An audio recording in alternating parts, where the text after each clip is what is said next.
আসসালামু আলাইকুম, welcome to my another new video.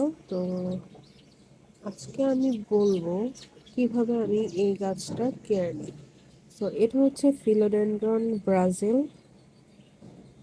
দেখতে অনেকটাই ক্রিম স্প্ল্যাশের মতো, কিন্তু এটাতে হচ্ছে ক্রিম কালারটা অনুপস্থিত। সো যার কারণে এটা হচ্ছে ব্রাজিল।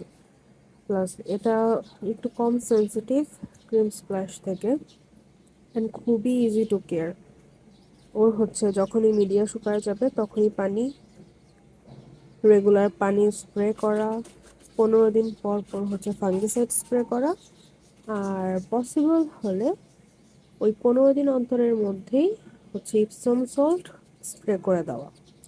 তো মাসে হচ্ছে 2 থেকে 3 বার আপনার ফাঙ্গিসাইড স্প্রে করতে হবে, আর একবার ইপসম সল্ট স্প্রে করলেই হয়ে যাবে।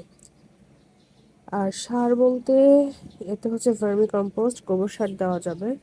আর খুব উজ্জ্বল আলো দরকার, রোদ না হলেও চলবে, কিন্তু ব্রাইট লাইট একদম ম্যান্ডেটরি। তো আজ এই পর্যন্তই, দেখা হবে আবার নতুন কোনো ভিডিওতে। Till then, bye by.